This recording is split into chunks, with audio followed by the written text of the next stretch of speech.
Oi, pessoal, tudo bem por aí? Preparem-se porque hoje a gente vai embarcar numa aventura emocionante que aconteceu, há muito, muito tempo. É a história de uma jornada incrível por um deserto gigante cheio de areia. Vamos nessa?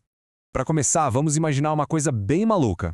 E se, bem na hora que a sua barriga começasse a roncar de fome, a comida simplesmente caísse do céu, como se fosse chuva? Hã? Que demais que seria, não é mesmo? Então guarda bem essa ideia na cabeça porque ela tem tudo a ver com a nossa história de hoje. Bom, a nossa aventura começa com o povo de Israel. Eles tinham acabado de conseguir a liberdade e estavam começando uma viagem super longa, a pé mesmo, cruzando um deserto quente e que não tinha quase nada, em busca de um novo lugar para chamar de lar. E olha só que legal, eles não estavam caminhando sozinhos. Deus estava ali, guiando cada passinho deles nessa grande aventura. Ele tinha prometido um lugar muito especial para eles, uma terra incrível. Dá até para a gente imaginar o cansaço deles debaixo daquele sol, mas também a esperança no coração. Agora, como em toda grande aventura, sempre aparece um desafio, né? E o problema que eles iam encarar era um problemão, um daqueles que começa a fazer um barulhão na barriga. Pois é, depois de algum tempo de caminhada, todos os lanchinhos, toda a comida que o povo tinha levado para a viagem, simplesmente acabou. Acabou tudo, as cestas, os sacos, tudo vazio. E a carinha deles já não era mais de tanta alegria, viu? E agora? Parem para pensar. O que se faz para arrumar comida no meio de um deserto? Não tem mercado na esquina, não tem horta, não tem nada. A preocupação começou a crescer e tomar conta de todo mundo. Com a barriga roncando alto e o medo começando a apertar, o povo começou a reclamar. Eles falavam bem alto uns para os outros. A gente está com fome, não tem nada para comer nesse lugar.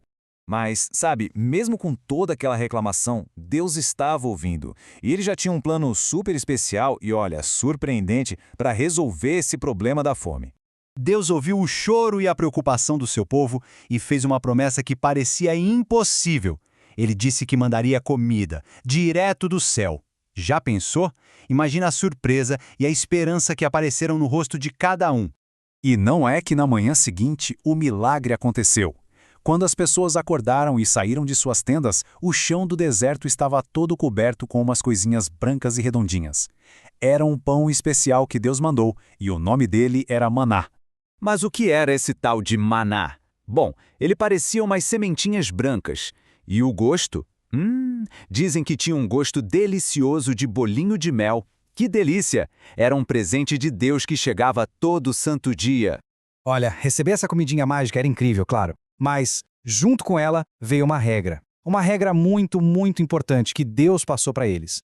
A regra era bem simples, na verdade. Tinha duas partes. A primeira, cada um só podia pegar a quantidade de maná que ia precisar para comer naquele dia. Nada de guardar um montão. E a segunda, que era mais importante, eles tinham que confiar.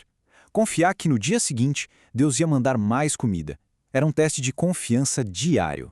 E agora, uma curiosidade super legal. Vocês sabem onde o povo morava durante toda essa viagem? Em casas de tijolo? Que nada! Eles viviam em tendas. E o mais bacana é que essas tendas, feitas de couro de cabra, eram móveis, tipo uma casa que você pode dobrar e levar na mochila. Assim, para onde eles iam, a casa deles ia junto. Bem prático, né? Uau, que história e tanto, né? Mas o que será que essa aventura de pão caindo do céu pode ensinar pra gente hoje em dia? Vamos pensar um pouquinho sobre isso. O nosso versículo para a gente guardar no coração é muito especial. Anos e anos depois dessa história, Jesus disse que ele era o verdadeiro pão da vida. O maná alimentou o corpo do povo lá no deserto, certo? Mas Jesus, ele alimenta o nosso espírito para sempre. O grande objetivo da nossa lição de hoje é entender isso aqui, ó. Do mesmo jeito que Deus cuidou do seu povo, mandando comida todo dia no meio do nada, a gente também pode confiar que Ele cuida de tudo que a gente precisa hoje. Então a nossa reflexão é que as duas palavrinhas mágicas são obedecer e confiar. O povo de Israel aprendeu, do jeito deles, que reclamar não adiantava.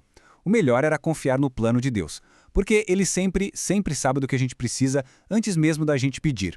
E para a gente terminar, fica essa pergunta no ar para a gente pensar nela durante a semana, nas pequenas coisas do nosso dia a dia. Como a gente pode mostrar que confia de verdade em Deus para cuidar da gente? E essa foi a nossa história de hoje sobre o pão do céu. Espero que vocês tenham gostado e aprendido bastante. Este conteúdo todo foi criado pelo Telmo Souza, com base nas revistas da CPAD. Um abração e a gente se vê na próxima.